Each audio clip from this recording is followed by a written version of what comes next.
technical difficulties. Technical difficulties and making my breakfast, lunch, whatever it is. You know? I meant to eat an hour ago. But there was so much going on. My daughter didn't have school today, so, you know, we had to do the drop-off or handoff.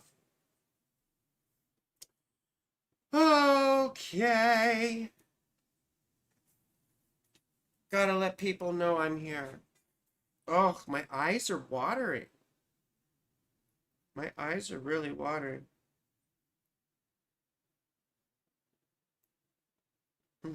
My hair's bugging me. Ugh. My hair's bugging me. I have to do this. Okay. Anyway. Multi-stream. All right. I'm going to talk about eclipses and how I use the eclipse cycle, but I want to give people, you know, a chance to get here.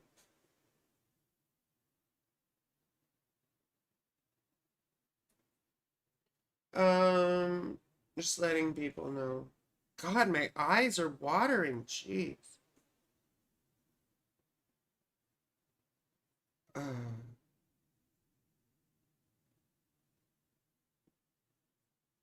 Hello, Jazzy. Hello.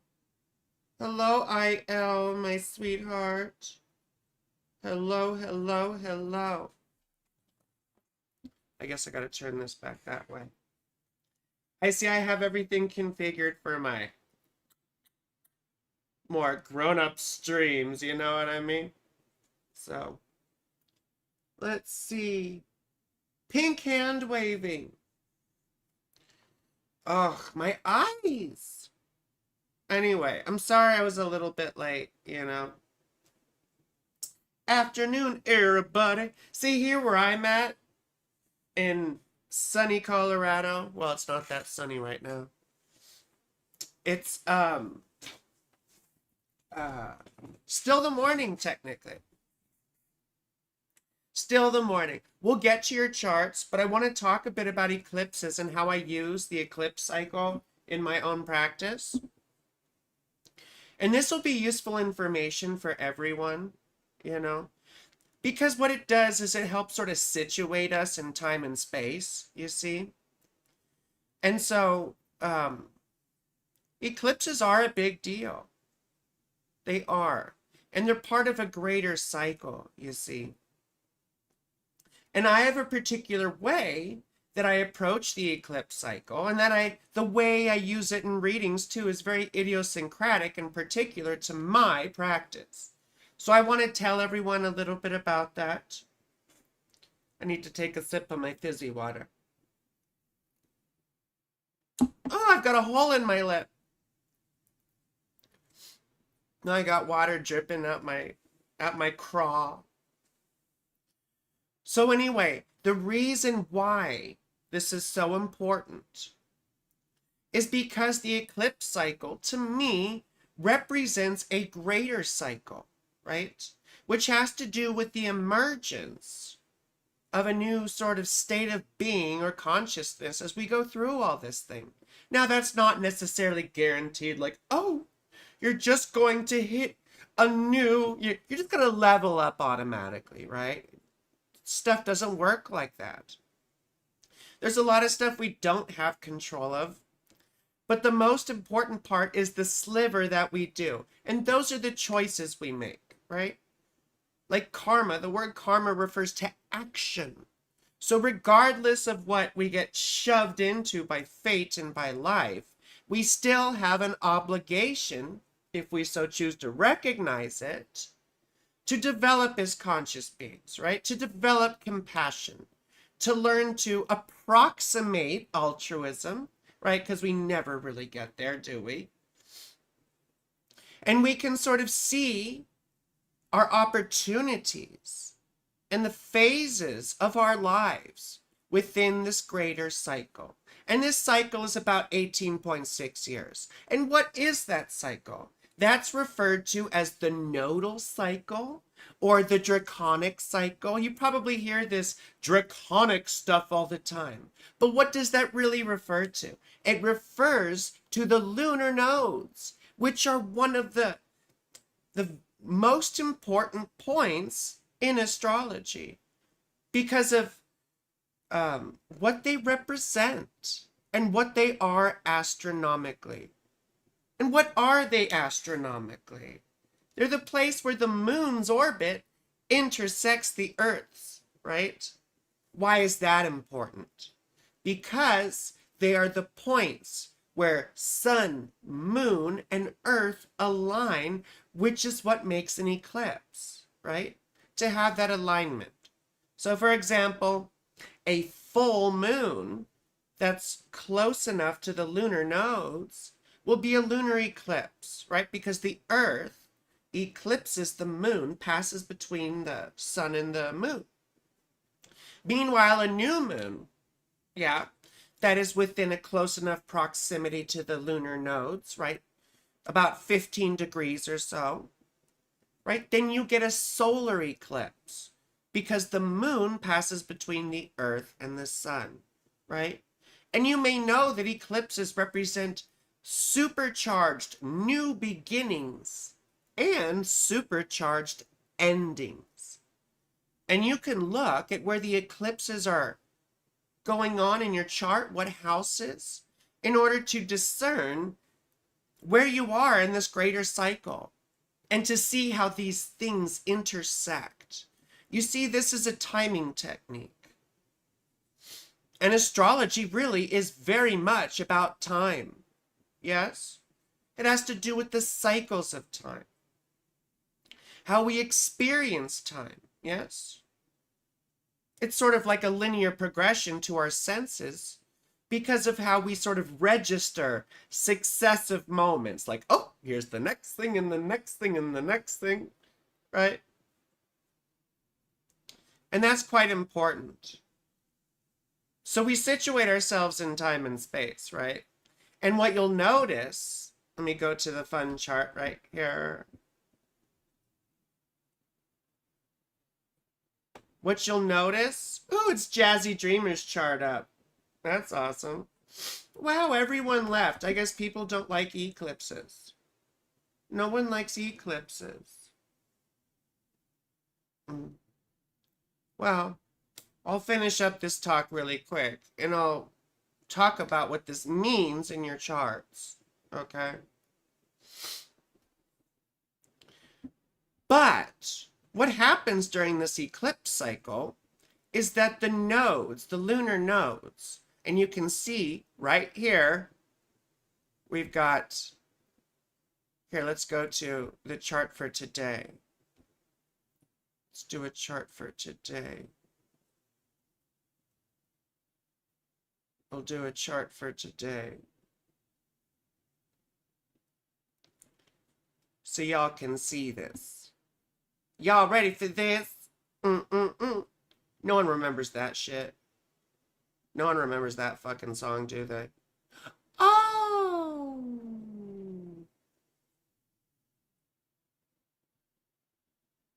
Okay, here we go. So you see here, right now, the lunar nodes are still in Aries and Libra. Now, the south node isn't shown on this chart, but it's always exactly opposite the north node. The north node is the place in the moon's orbit, right? Where the moon's orbit intersects the Earth's, or I guess it's better to do this way, right? Ascending, right? Ascending towards celestial north, right? Whereas the south node is the place where the moon's orbit intersects the Earth's, descending towards celestial south, which is the south node. So you see where we get those distinctions, right? And the south node is sort of known for decreasing things, while the north node is known for increasing them, yes? But what's important here is to recognize the houses that the lunar nodes are in. Because guess what?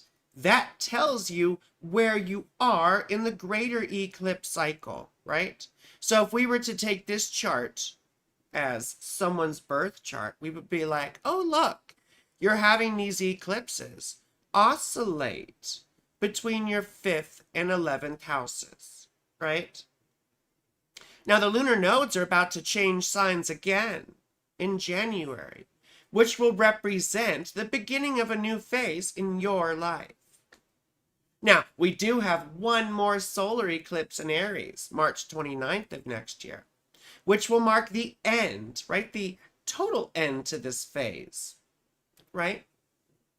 But the houses that the nodes are in sort of indicates the eclipses will mostly bounce back and forth between those two signs, and therefore those two houses in your natal chart, right?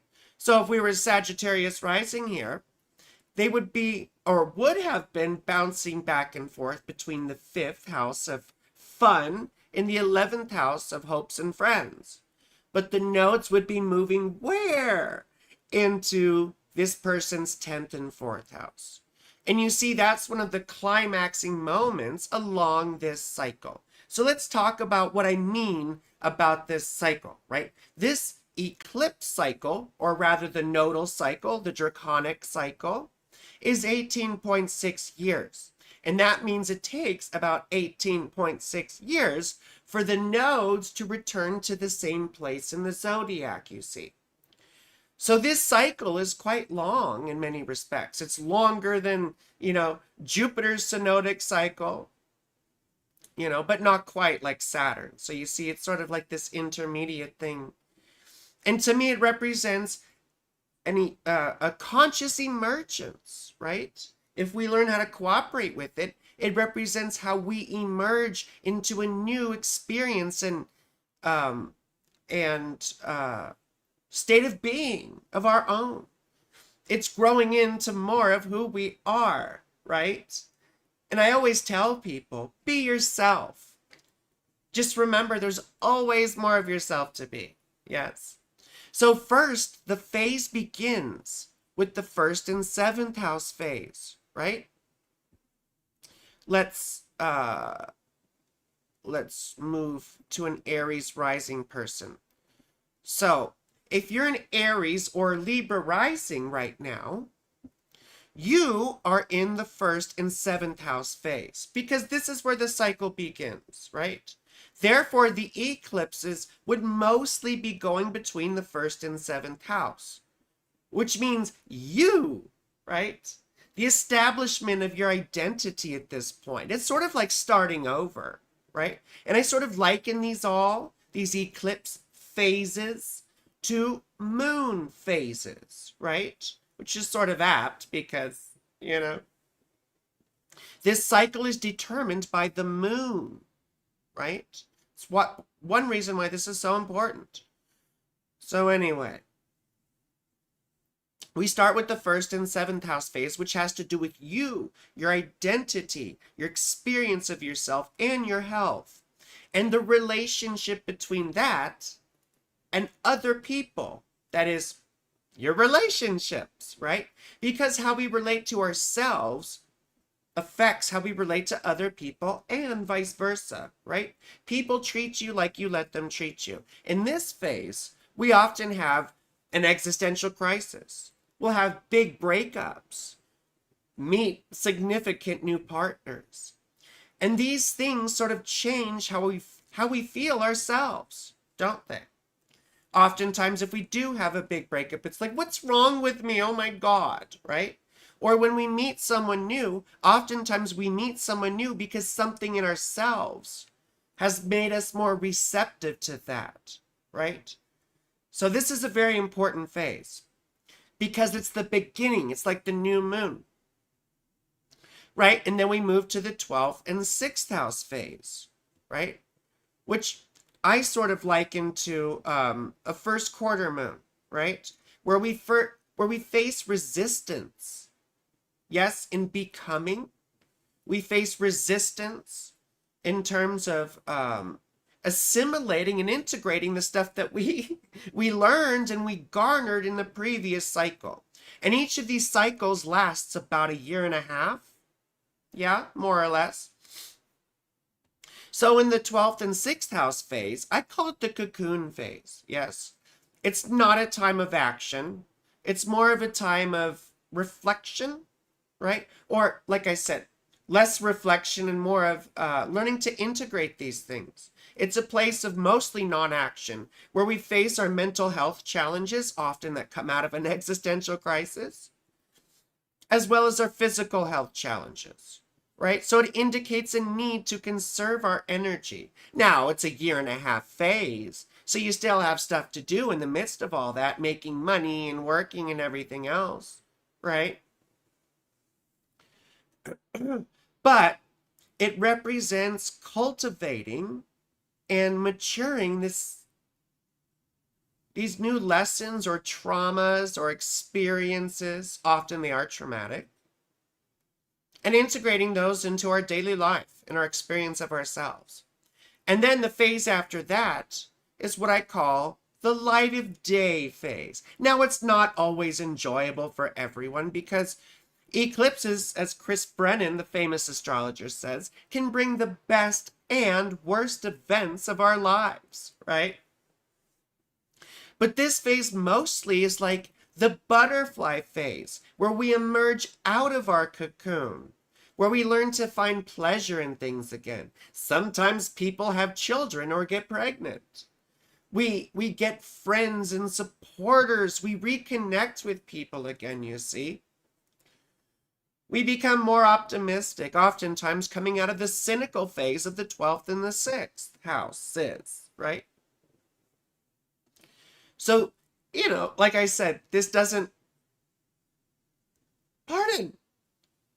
So anyway, like I said, this isn't always fun, right? Even though it's about fun, sometimes there's challenging stuff.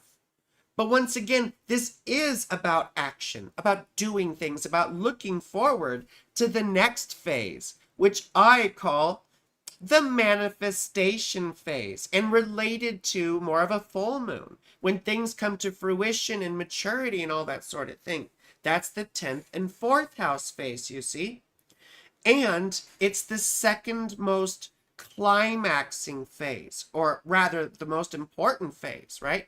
After the 1st and 7th. Because this represents the action, right? When I say manifestation, I mean doing things, making things happen in your own life, yeah? Whereas you set goals in the previous 11th and 5th house phase, typically, they come to fruition in the 10th and 4th house phase.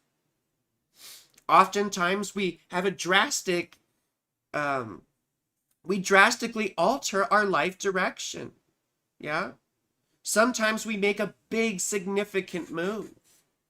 We quit jobs. We start new career paths. We move out of state or to a new country. Our parents have significant issues or health issues sometimes.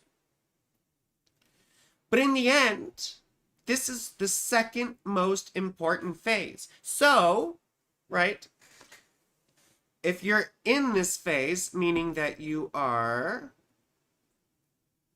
is this Cancer rising? Yes. If you're a Cancer or Capricorn rising, you've been in the midst of this, right?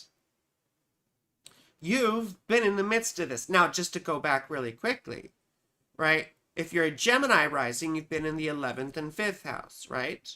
Which is all about learning to have fun again, to be sexual and pleasurable, and to be optimistic, right? Sometimes it's about children. Now, if you're a Taurus rising, then you're in the 12th and 6th house phase, which means you're assimilating all that crazy stuff that happened to you in 2022, right? So anyway, now let's go back to where we were, right? Cancer rising. And like I said, this is the second most important phase because it's about making things real, right? Rather than just waiting for them to happen. Now let's move ahead to Leo rising, right? So this is the next phase, sort of which I'm in now, if you're a Leo or Aquarius rising. And this is the 9th and 3rd house phase. And I call this the phase of reflection. Like, this is the reflective phase. And I liken this to a disseminating moon, right? Which is the more critical of the lunar phases, where we sort of analyze what we did and And we try to apply the knowledge that we've garnered so far. Oftentimes we see a drastic change in what we believe, which is usually a consequence of what we experienced in the 10th and 4th house, right? I mean, in my case, I totally changed my life direction to do this, and I moved to a whole new state, which I never would have expected myself doing. And then this phase is reflection, right? Where we're learning new things and how to disseminate them. Now, eclipses in your 3rd house can also represent a sibling, cousin, aunt, or uncle coming back into your life, or becoming estranged from you too. But oftentimes it has to do with a new understanding, a new worldview, how we approach and how we communicate it based on those previous experiences. It sucks when people aren't interested in this stuff. You know? Like, oh, I'm just waiting for my chart meetings. This shit's important, yo. Like, we'll get to your fucking charts, but this'll help you understand your own chart better. And other people's, because you can, once again, see where you are in a greater cycle of your life. And which of these eclipse phases is governing this 1.5 phase and what you're largely going through. You see? Now, these are generalities, of course. Everything looks different, perhaps, or a bit more nuanced in your particular natal chart, right? That goes without saying. But this is a general guideline that you can use whenever you want to see what all this shit, means for you. Anyway, the reflective phase, though, is quite important too, because it represents the beginning of the waning of this whole cycle. You see, this is the phase that I'm in. And this is where we learn to apply, right, the lessons learned in the previous 10th house and 4th house phase, right? We learn to put our manifesting to good use. Or we say, oh my gosh, that wasn't very good manifesting. Like, I didn't make any good choices there, right? Which is part of reflection. Now, the final phase is the 2nd and 8th house phase, right?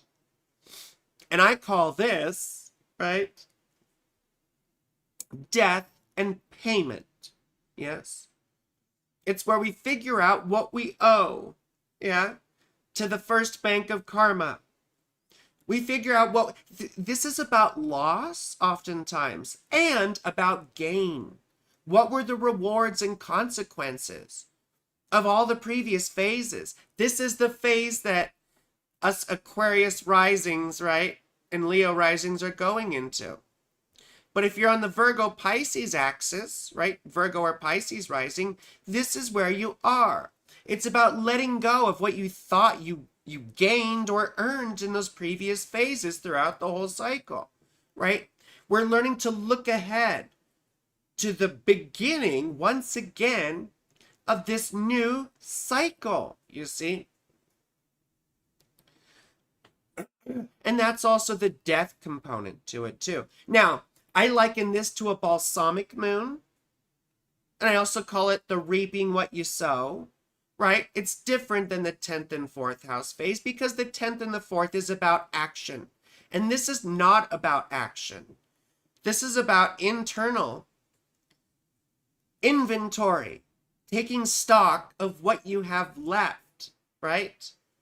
This is where you balance your checkbook. Think of the universe sort of like a checkbook or like a bank account. You have a finite number of breaths in this life. And at each phase of this cycle, and particularly at the end, you have to decide what in your life is worth keeping in order to maximize the usefulness of all those breaths. Are you just going to continue life in the same stupid way and just drift through it unconsciously, allowing yourself to be moved this way and that, and make choices that you didn't even really make? They just happened to you, right? But the opportunity of becoming aware of this cycle is learning what your choices are and learning what your life emphases are during each year and a half phase. And we'll talk about this in each of your charts, of course. So the death and debt phase, often we pay, right, back to the universe, or we get cashed out, right? We get cashed out from our gambles, you know. We could sort of think of existence sort of like a gamble, you know. But you can hedge your bets, can't you? By making better choices. And better choices come with more consciousness, more awareness. Because before you make a better choice, you have to see what's possible, right, in your life. So hopefully what we learn, especially out of this phase, the final phase, right, of death and debt, we learn what's really important. We can take from this a better emphasis and focus on the future. Because in the end, this is all about being. Being. Yes, this is about being. Consciousness, self-awareness, growing into more and more of what we really are. Otherwise, life just happens to us, right? And there's no sort of choice involved, right? We have to earn the ability to make choices. And that comes through self-effort and oftentimes intentional suffering. And by that, I mean doing the things that you don't want to do, but you know you should, right? What we should learn out of this cycle is that life is short. And each one of these 18.6-year periods being completed is a significant chunk of our lives. Yes? Think about your second nodal return. It happens around age 38, right? And then you're going to have a third, right? Almost 19 years later. Think of all the stuff that transpires in between the start of one and the start of another. So anyway, I hope that's useful for you people, because it should be, and I just gave you a big clue, like how I sort of start readings oftentimes. You'll notice that I often start with the eclipses, because once again, I can situate someone in time and space like that. But the most important part of it is when you get familiar and comfortable, is being able to use all these different timing techniques together, right? To be able to see the big events in someone's life. So anyway, let me look at the chat and we'll get to your charts. Everyone left. Except for, Quantum. Thank you, Quantum, for staying. Oh, and thank you, Quantum, for contributing. You're so sweet. Thank you. This was only a half an hour talk. Last time I almost went for a whole fucking hour on Theosophy, which you people didn't give a shit about either. See, this is why I'm trying to decide where to put my emphasis. Like, if I should just be doing scripted videos, I much prefer being live. It's a lot more fun for me, and I think it's more fun for other people. But I get hundreds and hundreds of views on my scripted videos, and I get 4 fucking people coming to my live stream. It is a very interesting topic. Thank you, Io. Thank you for humoring me. I'll clip that into a video so it'll seem scripted. I mean, really, that's what my brother's supposed to be helping me with. So who wants their chart looked at? And who wants to talk about eclipses? I mean, I frequently talk about eclipses, but I wanted this to be clear, and it could be useful for you too. So, what's up? What's up? What's up? What's up? What's up? What's up? Who wants a fucking reading, yo? I have Jazzy Dreamer shit up. Is Jazzy still here? I can always look at IL and Quantum. But let me use Jazzy's chart at least to explain what I'm on about. And if Jazzy... I think I will today. Well, then let me use Quantum's. Quantum's chart is a good example. We'll examine the quanta in Quantum's chart. Quanta. quanta. Isn't it like a packet, like a light packet? I remember reading some books on quantum physics. There's a really good one by a physicist named Max Tegmark. It's called Our Mathematical Universe, and I really liked it. So here's quantum's chart. So first, what we notice is that quantum is, right, a Pisces rising, yeah, which puts Virgo, of course, in the 7th house. So that means our dear friend quantum, death in payment sounds right for myself, ready for the new cycle. We're right on the verge, you know. I've been doing the work, right? And we can only do the work as best we can, you know. Like we can only do our best to become more self-aware, which also, guess what? Part of the rewards of being more self-aware is also greater compassion for others. Doesn't mean you have to accept or agree with the bullshit they do or apologize for their toxic behavior. But guess what? We get more compassion for it and we get more understanding. But we can still call people out on what's right and what's wrong, you know? So anyway, this is quite interesting, you see, because quantum has been in the process of probably letting go. And on the one hand, having to deal with the consequences of what she's been up to. And on the other hand, reaping the rewards of the accomplishments that she's achieved. Right? And what does this do? It situates her chart in time and space. It sort of tells her where she's headed, right? What direction she's in. And so, guess what? She's entering the 1st and 7th house phase in January. So this represents her starting over again. It represents a new climaxing place in her life. And often what we'll see with this is having to deal with a new sense of identity that oftentimes comes as a consequence of our relationships with other people, right? So quantum just had the lunar eclipse in her 1st house. And what does this mean? Well, you can look at the connections with other events in her life. Saturn going through her 1st house, shaking up and breaking up her sense of identity and individuality, right?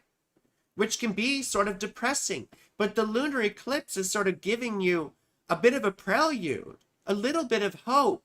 Like, yes, this situation is slowly coming to an end over the next 6 to 8 months, right? And we see the effects of eclipses continue on over the subsequent, what, like 6 months, yes?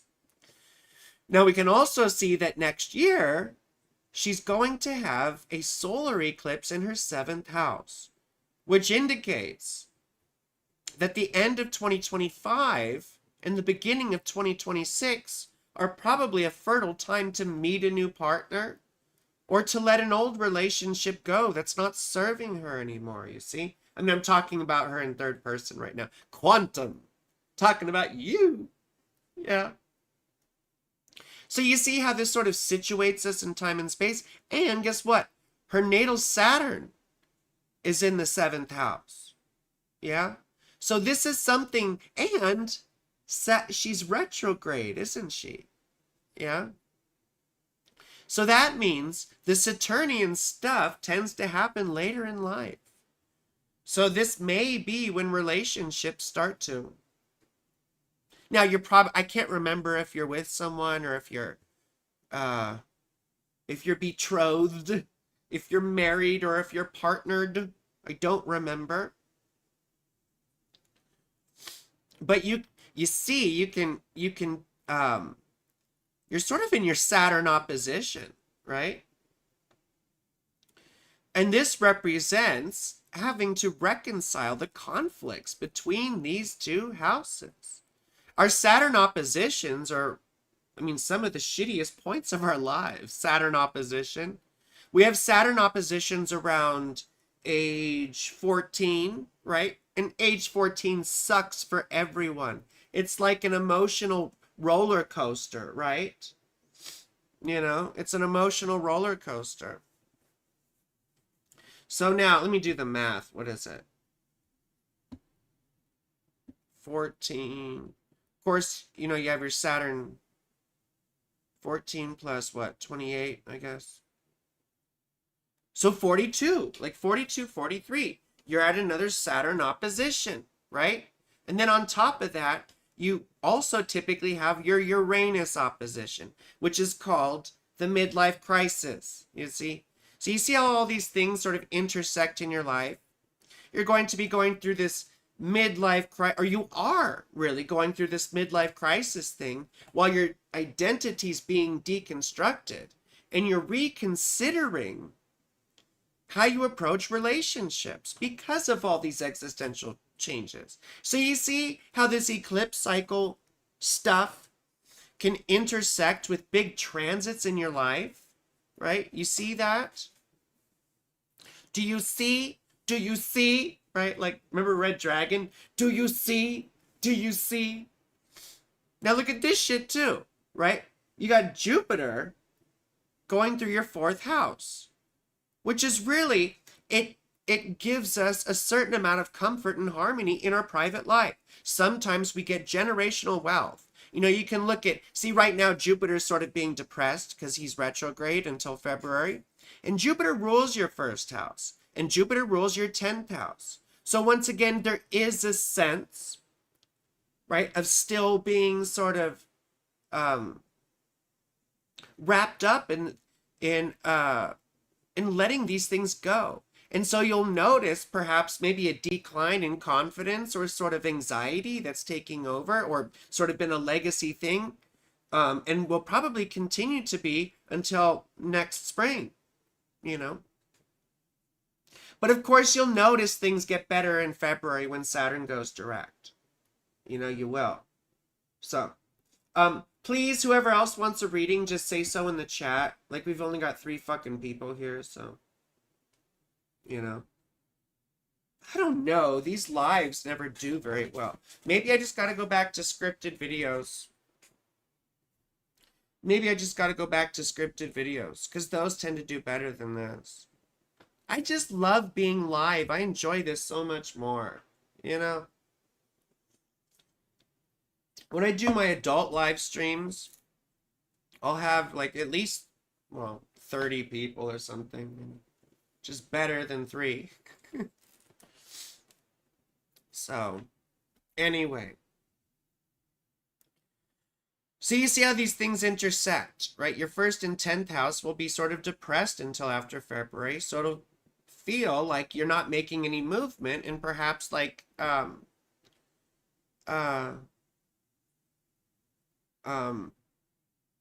have a sense of inaction, right?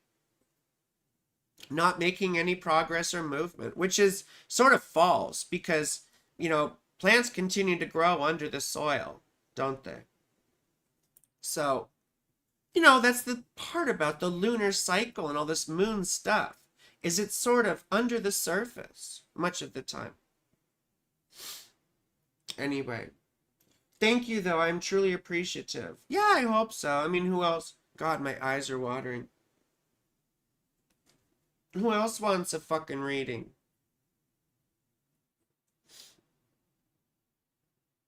Okay, I guess I'll post on here quick. Doing live chart readings at youtube.com.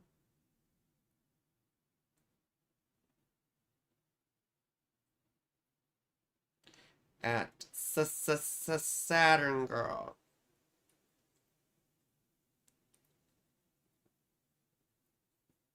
Oh, excuse me. I can feel it start to crumble from below.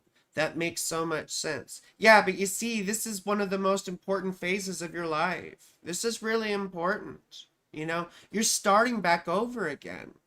And you could see in the other transits that everything's sort of being deconstructed with your sense of self. Now, ultimately, you'll start to feel more direction after February. But once Saturn goes into Aries, which is unfortunately your second house, and that's a whole nother set of issues, right? But you will start to feel positive movement then. It's just that when it comes to your career and financial situation, that will become a source of anxiety for you. More so rather than your health, your relationships, and your sense of existence, right? The first house is the whole you. It's also your appearance. Your appearance oftentimes changes quite a bit throughout these whole things. So.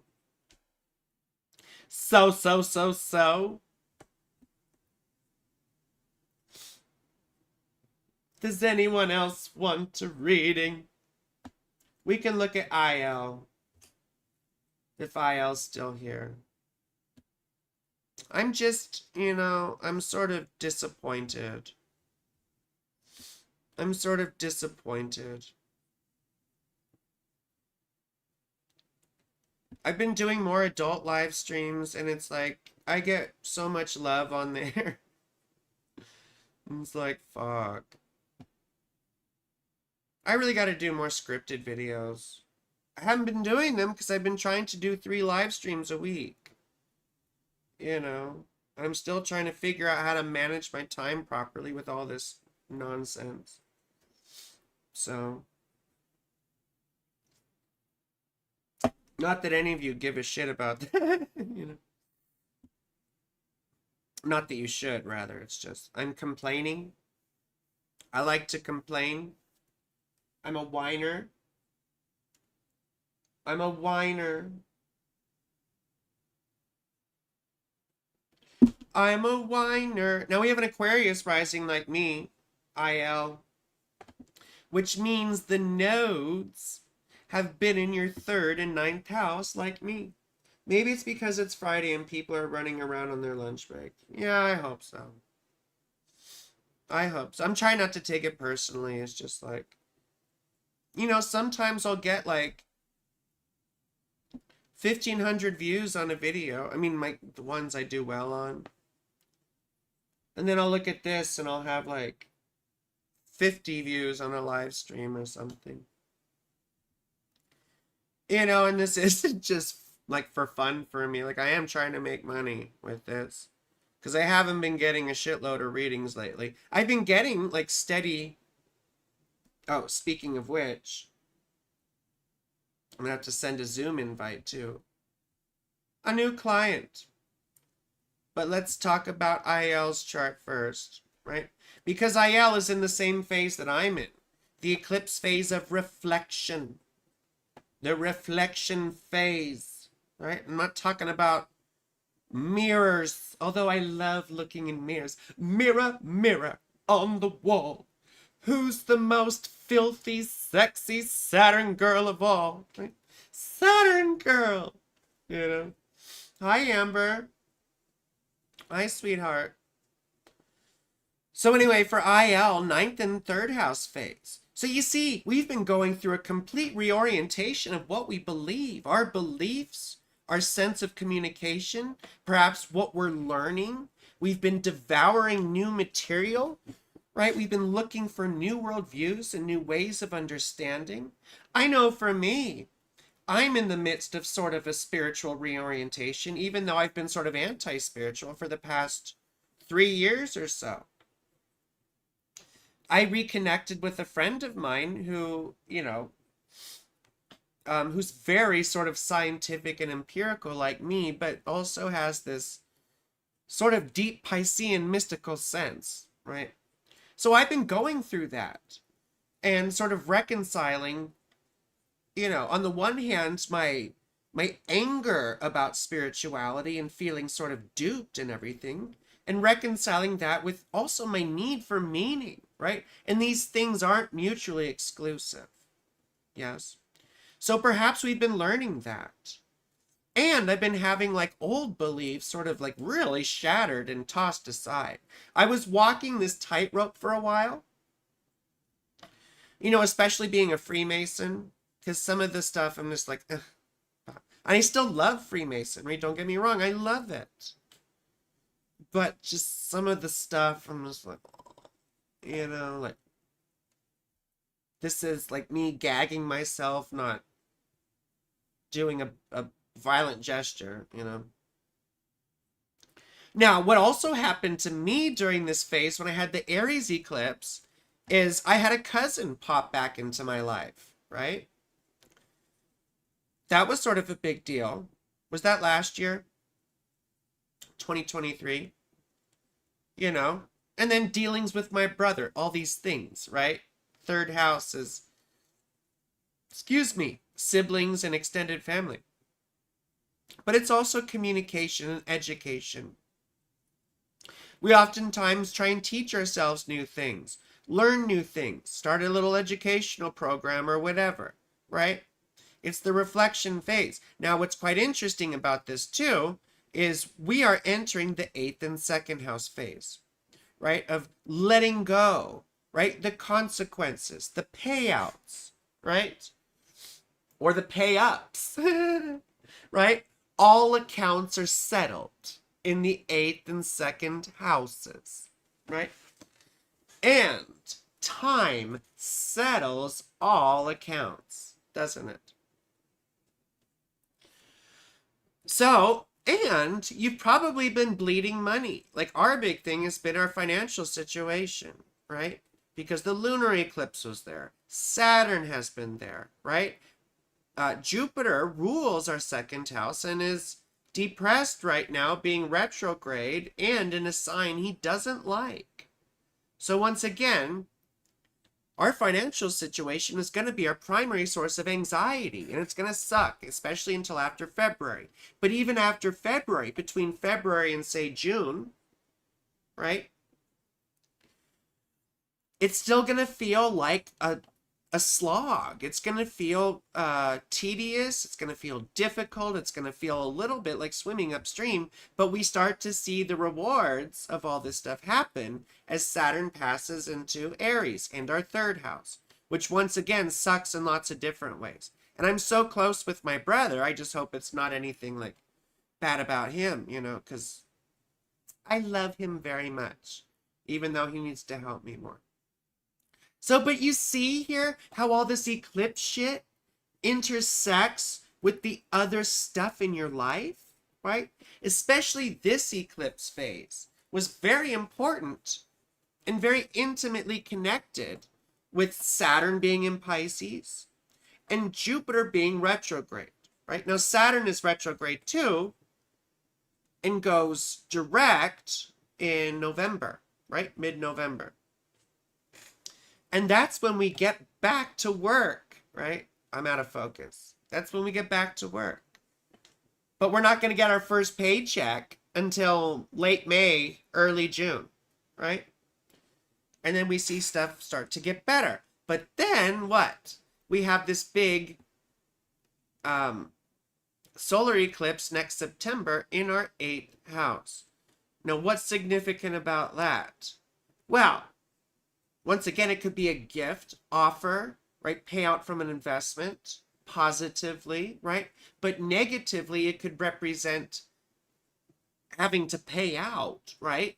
Having to deal with debt, having it consolidated. Typically, the 8th house is rewards, right? But from other people, stuff, that sort of thing. Or it can be, rather. It's also losses, primarily losses. But the focus on our finances here with this eclipse cycle also means we have to bring order to that part of our lives, which means organizing our finances, right? So between now and especially February, we got to get our money situation organized. And then we'll see sort of how well we did with that organization, indicated by the consequences of the solar eclipse next year, right? That'll be a big eclipse. And then 2026, we're going to have our identity phase, right? Or at least it starts then. So anyway, anyone else want their chart looked at in terms of the eclipse cycle? The eclipse cycle. because we're talking about the eclipse cycle. And I'm sorry to complain so much. I'm just in a shitty mood, you know? Like, I have to be working hard and I don't know which direction to focus my attention in, you know? Like, obviously the adult thing is becoming more and more worth it. I just don't know if the live streams are, or if I just should be doing scripted videos. I really don't have anyone on Twitch. Or I guess I should just keep plodding along. It's just that I haven't been able to do scripted videos, you know. And I should really do a quick one about the election again. I just got my ballot, and I'm excited. I gotta fill that shit out. Yes, I'm voting for Kamala Harris. And yes, I think people who aren't are stupid.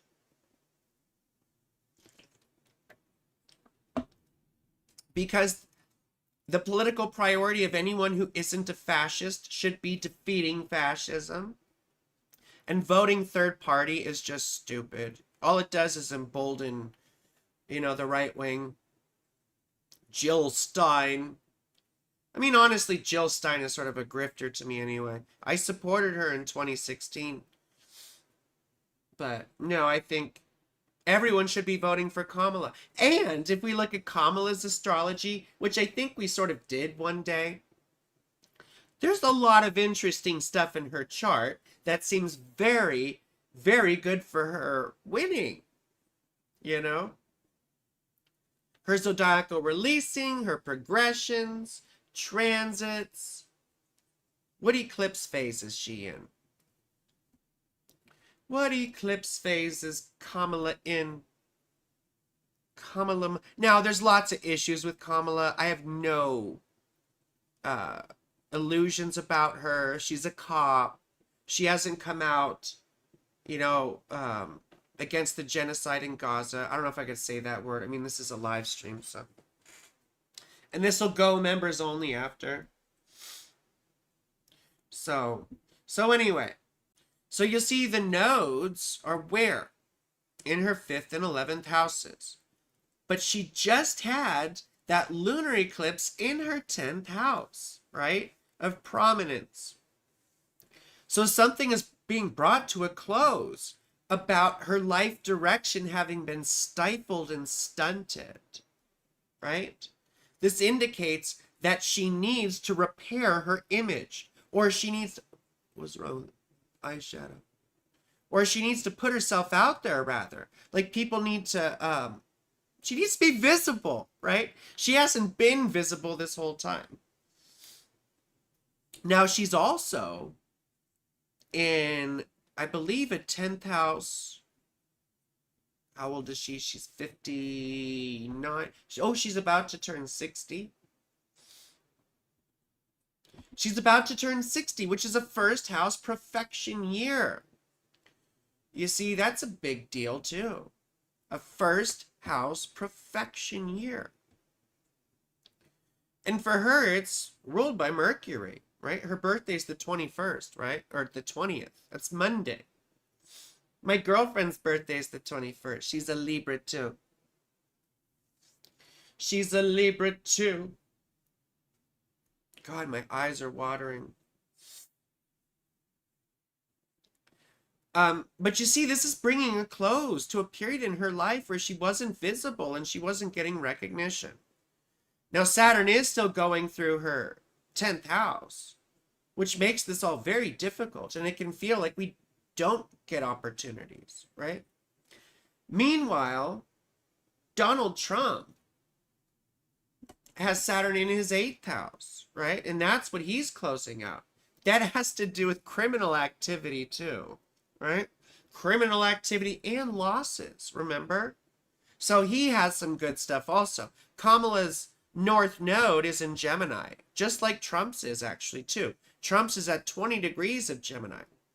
So Jupiter will be conjunct both of their North Nodes on election day, but also conjunct Kamala's ascendant. And Jupiter rules, right? The 10th house. So something something gives Kamala more direction as we get into January. She enters the 10th and 4th house phase, right? So she's moving, isn't she? She's moving. Maybe to the White House. Maybe starting a new job, 10th house, right? Meanwhile, Trump, it's the 8th and 2nd house axis that he's moving into because what? He's Leo rising, opposite my Aquarius rising, right? So we could bring up Donald Trump's really quick.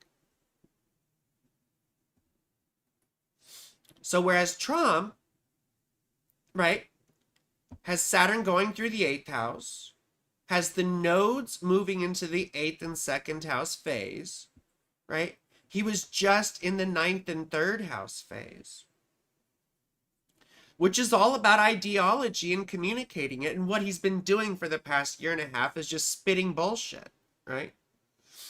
About his stupid ass worldview. Hi, Bexy baby. Thank you for coming. About his stupid ass worldview.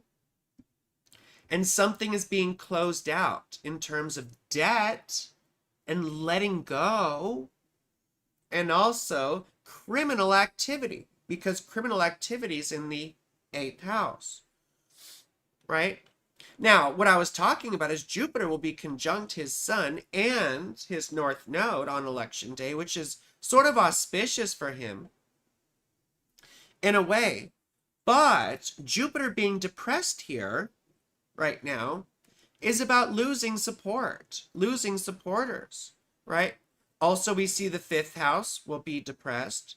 So he'll have less energy, less fun, and his kids may not be as supportive, right? And then the 8th house is being depressed, which is about, right, criminal activity coming back to bite him in the ass, right? And also about losses, loss of money in particular. You see? So this is what's going to be, what he's going to be dealing with over the next year and a half following January. Now, how old is he? He's 79, I'm pretty sure. 79, right? Or did he turn 80? Let me look it up. I think he's 79.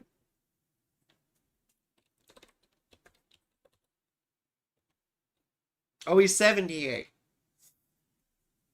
He's 78. So what perfection, excuse me, what perfection year is that?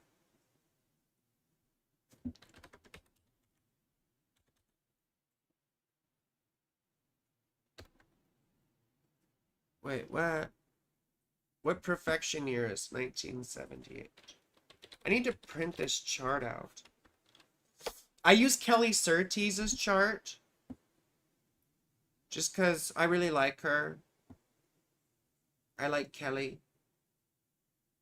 I like Kelly. KellysAstrology.com. So 79. 71. 2, 3, 4, 5, 6, 7, 8, 9. He's in an 8th house perfection year, also ruled by Jupiter. Oh my goodness. He's in an 8th house perfection year. Yeah. Wow. Or, wait, 78. Let's see. 71, 72, 73, 74, 75, 76, 77, 78. Wait, so he's 78, right? He's 78.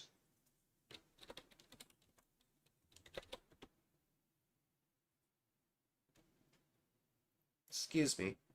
So he's in his 7th house perfection year right now, actually. And next year he'll go into his 8th house perfection year. But still, I mean, the 7th house for him would be about contests, right? Because the 7th house isn't just your relationships. It's also oppositions, competitions, opponents, right? Like with sports people, you know? Or like,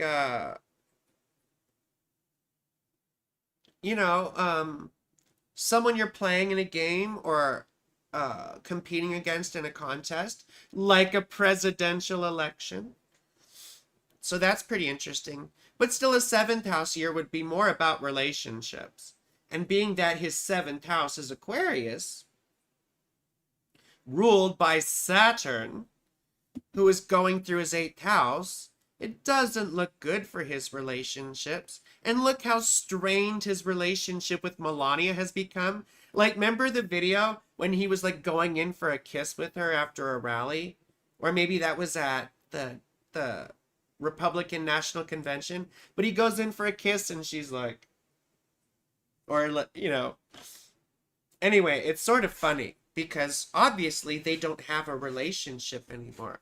And then it looked like he had a weird little relationship with Laura Loomer, who's basically a far right-wing fascist commentator.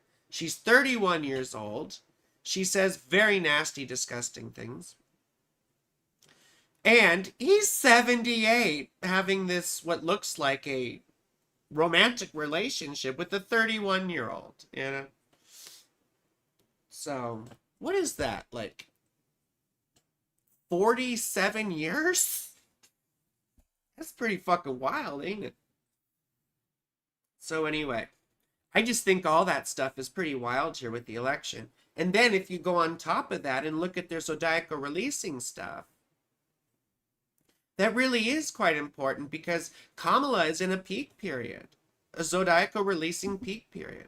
And let's go back to Kamala's chart for a second. I know you probably don't care about this, but no one has asked for a reading. So if you want a fucking reading, let me know because I might have your chart, or you can put your deets in the chat. But everyone who's here right now is like already a solid homie, a solid friend, a solid supporter. So thank you. Thank you. I just have like the same hardcore people every time. It's like the same 10 to 15 hardcore people. You know? She's a hoe, Loomer, like Nancy May. Yeah, totally. Totally. She's just gross. I mean, I'm a hoe. You know what I mean? But she's gross. She's just disgusting. So, but anyway, let me know if you want a reading. We already did Quantum and we did IL. We can always do Bexy. We can always do Amber. We can always do Rory. You know. But really quick, let's just look at Kamala again. Because what you got to notice about her zodiacal releasing, first of all, she's got a night chart. Trump has a day chart, right? So we look at the axis for the part of fortune, don't we? So for her, it's the mutable axis. Now look at this. Venus is her best planet. And Venus is on this mutable axis, correct? So Kamala, in her zodiacal releasing, is in a Pisces peak period, opposite Venus, which is very, very auspicious for her, right? Very, very auspicious for her. Trump, meanwhile, and it's a level 1 peak period. I know you probably don't know what that means, but it's a big deal. It's a big, big, big deal. If you want a reading, put your stuff in the chat or let me know. I just saw a couple new people come in. I still haven't seen shit from Twitch. It's like, sup, yo? Sup, yo? But anyway, Trump has a day chart, which makes Mars his worst planet, right? Trump is entering a level 1. God, my eyeshadow. It's like clumpy there. Trump is entering a level 1 peak period, Leo, next year, next April, I believe. Now, when your best planet, like Kamala, is either in or square or opposite that sign or that house, that's a very auspicious thing. That's qualitatively or subjectively a good time for you. So it looks good for Kamala. Now, with Mars being the highlighted, Mars being Trump's worst planet because he has a day chart, right? And being in this house, and he's going into this level 1 Leo phase, which will encompass the whole rest of his life. That doesn't look good. Or it looks violent, it looks traumatic, it looks, you see, this is opposite is part of fortune, right? It looks violent, it looks traumatic, it looks dramatic, and it looks like he's going to be involved with some not so nice things. That's what it looks like to me. Because once again, it's the malefic. So either A, he's going to get hurt in some way. B, he goes to, you know, I don't think he's going to actually go to jail or anything like that. But, you know, he has to suffer the consequences of his illegal activity. Or C, he's sort of in charge of this, or leads this big sort of violent uprising against the results of the election, if they do in fact go in Kamala's favor, which I'm sort of predicting they will. I'm predicting a Kamala win with a big Trump backlash. I think I did a video about all that too. So.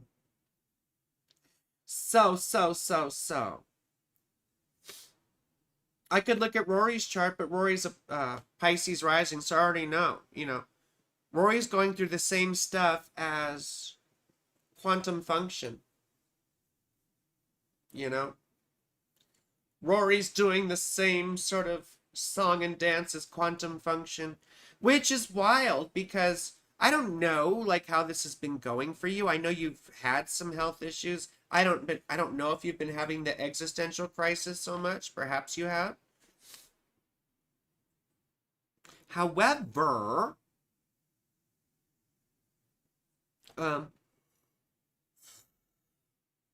you will be having, and then, you know, Rory, I think you're going to meet someone after September. So, Erica, how are you, sweetheart? Thank you for coming. Erica, we were talking about the eclipse cycle. I'm just going to stay for a little bit longer because I have to get ready for my adult stream, you know, which is fun and exciting. But please, like, these live streams aren't like super worth it to me unless we get more people. So like tell your friends, share the stream. I don't know. I gotta start advertising shit on Reddit. You know. Bexy's supposed to help me with that. Right, Bexy? If we can get out of bed for 5 minutes to get me on Reddit. And then I met a new trans girl. Is Rory much younger than you? He's 4 years younger. Or like 3 years and 11 months or 3 years and 10 months or something. He's born in April. I was born in May. I'm May 83 and he's April of 87. So about 4 years, I guess. Is it 87, Rory? I think it's 87. So, yes, we will work on it this weekend. And Bexy and I met a nice new trans girl who likes us both. Yeah. And she said she would help me too with, I don't know, one of these things. Which was it? Oh, Twitter. Twitter X. She was going to help me do some more ads on there. I've been commingling my audiences, like my astrology stuff and my adult stuff. It's probably not a great idea, but, you know, I don't know what else to do, and I'm lazy.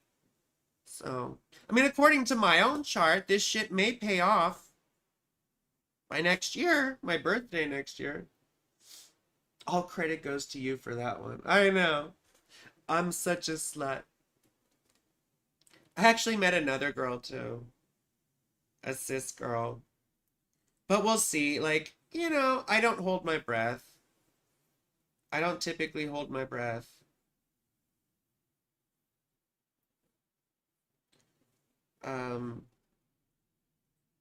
Anyway. I'll reach out to all those peeps at some point.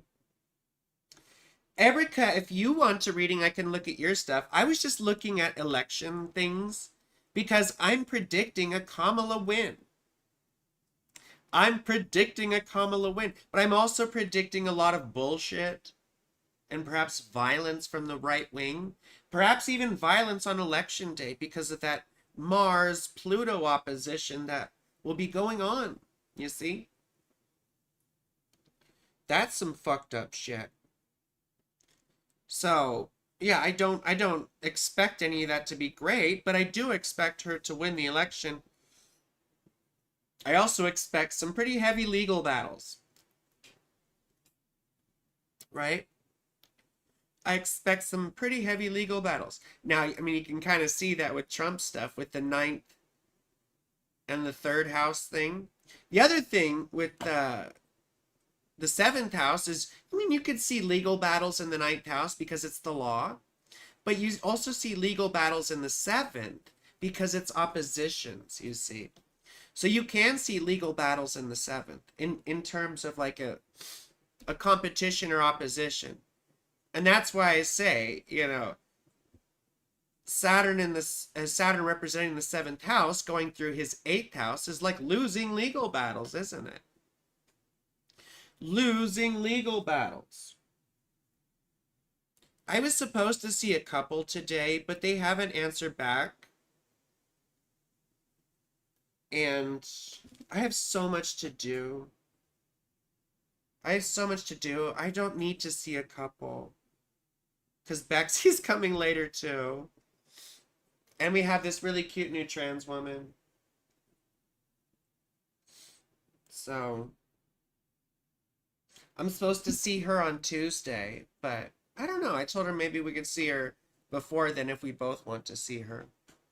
Because it's Bexy's birthday weekend.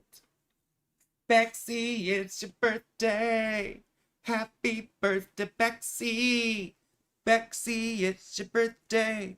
I guess let's look at Erica, since Erica's here. So you see, Erica now is an Aries rising. Full schedule. I know, I always have a full schedule. I'm a single fucking parent, so that's like half my time right there. And then I have this. It's like the other half of my time. And then I have to divide up 2 or 3 days here and there between like new people and my lovely Bexy. Bexy's my priority. Well, my priority is my daughter, then Bexy, and the business, doing all this fucking shit, trying to make this shit profitable, which is like pulling fucking teeth, you know, just like making ends meet. I'm not trying to complain, I'm sorry. It's just all this second house shit going on. And it doesn't look like this stuff gets a whole lot better for me until at the end of spring next year. Moving towards summer, you know. Yeah, Quantum is so sweet. Quantum is so sweet. In Quantum, you're such a big supporter. Thank you all for being such big supporters. I'm whining and bitching and moaning. But anyway, Erica. So this is so interesting because Erica is an Aries rising, which means what? The lunar nodes are in her 1st and 7th house, right? At least for a little bit more until January. But the emphasis here has been on her sense of self and relationships with others. And as we said earlier, one necessarily influences the other. So there may have been a big breakup, or you may have met someone new between October of last year and April of this past year. So between October of 23 and April of 24. There could have been a big breakup or meeting someone new or something like that. But that necessarily would have evoked an existential crisis or a health crisis of some sort, right? Because when we go through a big breakup or when we meet someone new, we approach new parts of ourselves, right? Relationships are like psychological collisions, aren't they? We awaken stuff in each other that we didn't even know was there. Dormant parts of ourselves become active, right? So this has been a big phase of your life. This has been a very important 1.5 phase of your life that started at the end of March of 2023 and is about to end at the end of March 2025. Yeah. Really, this phase properly ends when the nodes move into Pisces and Virgo, which is what? Your 12th and 6th house. So you see, Saturn's been going through your 12th house, which is isolation, you know. Oftentimes we literally get taken out of public life, right? We're not socially active, you know. We're more picking up the pieces from all the stuff that just happened. Oftentimes we have to face mental health crises, self-destructive patterns and habits. You see, but this sort of thing forces us into a sort of healing seclusion, right? And it prepares us also for when Saturn next summer goes into your first house. Now, Saturn will go back out of it retrograde for a minute, I'm pretty sure, but you see, this is going to be a big phase in your life, and you're entering this sort of healing sort of, right? The 2nd and 6th house. The lunar eclipse, or sorry, the 12th and 6th house, rather. The lunar eclipse in your 12th house that just happened signified needing to take responsibility for yourself, right? You've been having a rough time probably with mental health and physical health. You've probably been having to face parts of yourself that you don't want to face or want to deal with, right? You need to hunker down and let yourself feel all these experiences that may not be too comfortable to feel, right? There we go. You see, this is a very important phase in your life too, because you're coming out of the most important, and you're coming in to this cool down phase, or I don't want to say let down or whatever, but it's sort of like having to catch up with yourself, having to let your development, your understanding, all these things catch up with the experiences you've just had, right? And oftentimes that includes healing, right? And what does healing mean? It means making these unconscious things conscious. That's what healing means. Healing means self-awareness, right? Because we don't assimilate these things or let them go, right? We're either assimilating something into our worldview or we're letting it go. And we can't really do either without what? Self-awareness and self-understanding, you see? So this is a healing phase in your life. Number one, that you're sort of entering. And number two, this whole part of your life has been shaken up. So the lunar eclipse in your 12th house is like, yo, you've let shit get out of hand. You need to stop it and start working again. Start working again for constructive choices, constructive movement, and we have to let go of behavior that is holding us back. And quite frankly, self-sabotaging, right? When I see this 12th house stuff, I think of like, how are you sabotaging yourself right now? And maybe you just became aware of it after the lunar eclipse at the end of September. Now, the solar eclipse that happened in October or at the beginning of this month for you was in your 7th house. And that oftentimes too represents either a big breakup or meeting someone new, right? It can be a big ending or a big beginning in a relationship. And I wouldn't think that you're in a place to be meeting anyone new right now, because it sounds like you're having a rough time. But someone could pop into your life, you know? Especially what was I thinking?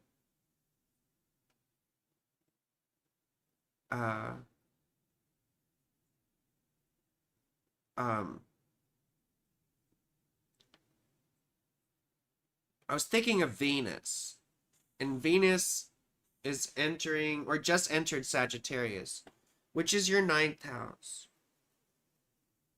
Venus rules your 7th house. Huh. I don't know, but I think a new partnership is quite likely. I think a new partnership is quite likely. But you see, relationships are always going to be difficult for you because your Venus isn't happy, you know? But we talked about that last time, you see? We talked about that last time.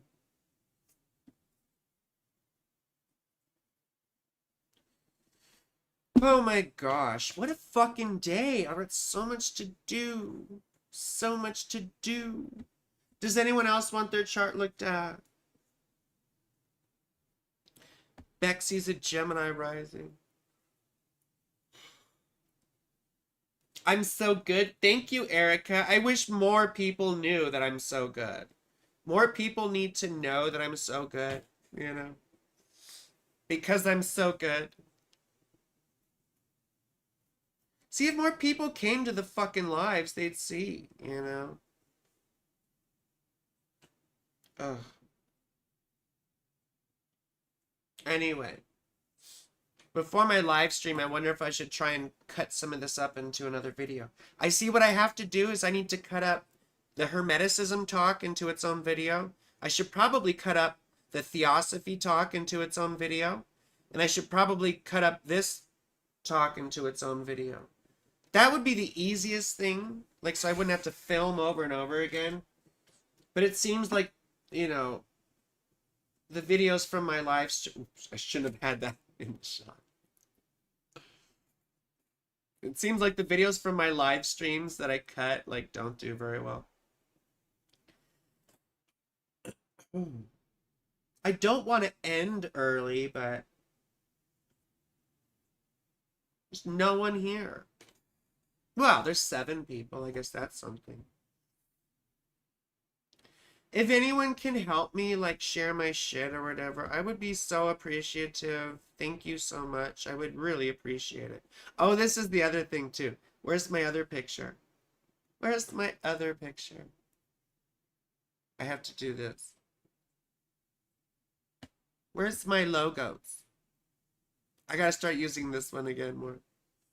I have enjoyed the last week of videos a lot. The topics are great. See, I think so too. And I much prefer doing this. I much prefer doing this to,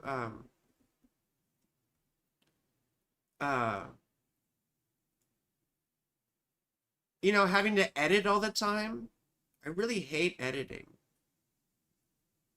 I hate editing. But I was gonna do...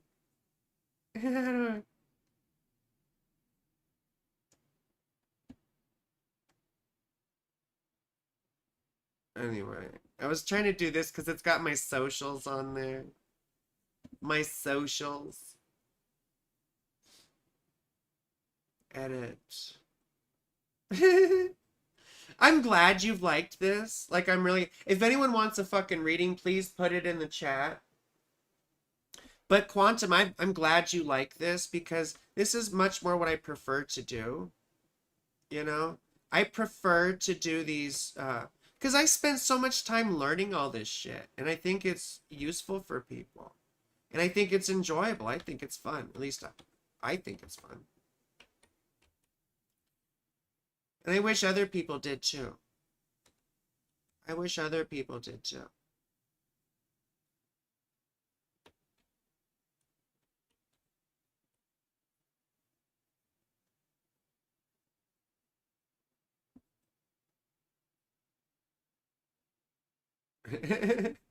Anyway.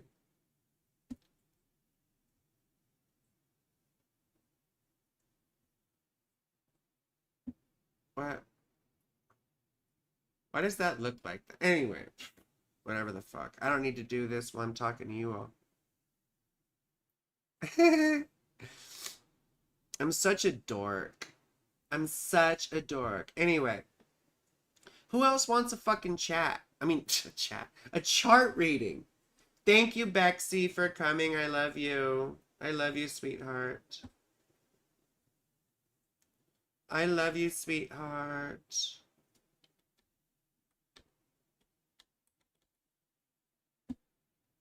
Is that better? Whatever. Whatever. I do what I want. Anyway. So, does anyone want a chart reading or should I just fucking talk? I love you, baby girl. I can talk about whatever. I could talk about anything. There's a lot going on in the news, too. A lot going on. I always make fun of Cancer Mercury, you know? I'm like, just spit it the fuck out, yo. My daughter's a Cancer Mercury, and she's brilliant. But when she's talking to me, she's like, yeah, yeah, yeah. I'm like, just say it. I'm like, ah, right? And I was watching Elon Musk, you know, in an interview the other day. And that motherfucker sucks at talking too. It's just like, I don't know if it's like just a general Cancer Mercury trait, but it sure seems they suck at talking. Right? But it also, Cancer Mercury, and I'm just talking about it because I was thinking about it with Elon, you know, God, I can't stand that man. I cannot stand that man, Sam I am. But I also think of crocodile tears, you know? I think of people who take the dive in soccer, like, ah! You know, look, I fell. That guy fouled me. Like, you took a dive, faker. You know? So, I mean, that's what I think of Cancer Mercury. Mercury actually just went into Scorpio. I think I talked about that the other day. My dear girlfriend, Bexy, has Mercury in Scorpio. And I think of stalkers. You know, and she has stalked some of my stuff. But she's also very protective and very loyal, you know. It's a very... And I have Taurus Mercury, which is the opposite, you see. But Scorpio Mercury, it can be a great listener. Right? They also can get a bit paranoid, right? Like, I know they're talking about me. I just know they are, right? No one gives enough of a rat's ass about you to be talking about you, you know? People don't care, typically. And Venus just went into Sagittarius. My girlfriend Bexy also has that. It's so interesting. I've dated my fair share of Sagittarian Venuses. And they always shove their hands down my panties on the first day, you know. I enjoy it. I mean, it's fine with me. You know, because that's sort of my MO. It's just not usually up to me. Usually they're the ones doing it to me, so... But we have a lot of big stuff happening, right? And November is going to be good, pretty well. Got a jet. Hope you have a great weekend. Much love to you all. Thank you, Quantum, for all your support today. And thank you for joining in. Thank you, thank you, thank you. Thank you, my love. My eyes are watering. My eyes are watering. Something terrible. Something terrible. Ugh. But anyway, you see, there's so much going on. November, Saturn goes direct, right? Let's bring up this fun chart.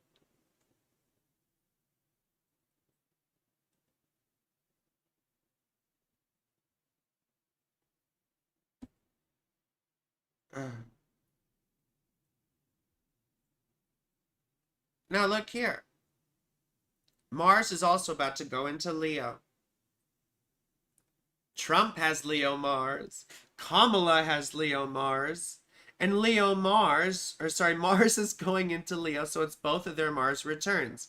And the chart of the United States is a Sagittarius rising, just like this chart. So that means Mars is moving into the 9th house of the United States. And what the fuck does that mean? It means legal battles, yo. It means a battle of the law. And a war of ideologies. You see? Jupiter is going through the United States seventh house and rules the first. Yeah? And then what? We had the lunar eclipse in the fourth house of homeland and patriotism, all that sort of stuff. And Saturn, right? Going through the fourth house. You see? So the emphasis is about United States patriotism, the homeland, and all that sort of thing, you see? And what's happened? We had these big hurricanes. You see, the homeland was threatened in many ways. And we're going to see the same stuff sort of quicken because the United States is being shown that it's let its domestic business get way out of hand, right? Domestic issues have gone fucking haywire, right? We've got a whole cross-section of people, like 50% of the country believes that we need mass deportations, and yet simultaneously believes that there should be a path to citizenship. They have these contradictory beliefs, you see. And the seventh house is what? Like we said, oppositions, right? Opponents, competitors. Yeah? And I think we're seeing an amplification of that. I think we're seeing, opposing factions within the United States getting more opposing, right? We see those divisions sharpening, right? We see those divisions sharpening. Victoria, hi, how are you, baby? Thank you for coming. Thank you for coming. If you want a reading, you can put your deets in the chat. Otherwise, I'm talking about the United States and this chart. So you see, the lunar eclipse is saying, yo, right? This shit is like totally gotten out of hand when it comes to domestic policy, right? And these divisions in the country. Yeah, we can think of it sort of like red states and blue states too. Because that's another stark division between a lot of these, within the United States, rather. That's a stark difference as well, right? And the fourth house encompasses all those things, you see? Now, meanwhile, this also affects what? You see, Jupiter is the first house ruler of the United States. And then Saturn is square, right? On and off. Saturn's making a square on and off to Jupiter, which further depresses, number one, this whole idea of homeland, right? Threats to the homeland. And notice how all the discourse has been about immigration. You notice that? And the ninth house also has to do with immigration, right? So we can also see battles with immigration. And the fourth house, as I said, is your homeland, which includes what? Your borders. Your borders. So this thing has sort of been, this whole idea of protecting our borders and protecting our homeland and shit, this has sort of taken off and taken political precedence over everything else. So I'm gonna go soon unless Victoria has chart information, because no one's here and I have a lot of shit to do to prepare for my next stream and to do more fucking videos for everyone, because I need to make this shit work, and it's getting very depressing. I'm not gonna lie, it's getting very depressing. And what sucks is I'm the fucking best. I see all these idiots who ain't shit out there, like, with subscribers and followers and all that. Sweetie, I need your date, time, and city too. What's your birth city? So I'm the fucking best, and at least I'm fucking interesting. These other people ain't shit. They might be nice, lovely people. I shouldn't be so mean. But fuck them. I'm such a hater. I saw a video on Adam Ellenboss's thing pop up like, oh, friendly live discourse. And I was thinking about myself. I'm like, I don't do anything friendly. Especially discourse, you know? So anyway, this is pretty wild for the United States. I'm sorry. Because, you see, Jupiter also represents the health and the physical body of the United States, right? And Jupiter's what? Conjunct Mars. Let's pull up the United States chart. You need to give me your city, baby, so I can look at your stuff. You need to give me your city, sweetheart. We built this city on rock and roll. We built this city. So you see this? We just saw Jupiter at 21 degrees Gemini. What does the United States have here? Mars. What does Mars do? Well, conflict, violence, war, opposition. What's Jupiter do? Makes things bigger, right? The other thing Mars in the ninth house represents is a foreign conflict. And I really hope this doesn't indicate the United States getting embroiled in a Mideast conflict more than it already is, you know? Because that would be quite depressing. That would be quite depressing. Victoria, please, sweetheart, I want to get to your chart, but I don't see your city. I don't see your city. Unless you want me to make up your city. You were born in Neverland. Neverland with the Lost Boys. You can fly, you can fly, you can fly. Right? There's like this misheard lyrics thing my daughter and I were watching. And they were playing the part from Peter Pan with the you can fly stuff. And it sounds like it says, think of Batman pooping snakes. Like, for real. That shit was hilarious. Victoria, I can't do your chart if you don't give me a city, sweetheart. Maybe there's a delay here. I don't know if there's a delay in the chat. Maybe there's a delay. I don't know. But I do not see a city for you, sweetheart. I see a date. And I see a time. But I don't see a city. Right? Because we built this city on rock and roll. Yeah. But I'll keep talking about the United States, too. Now, what's fucking wild, yo?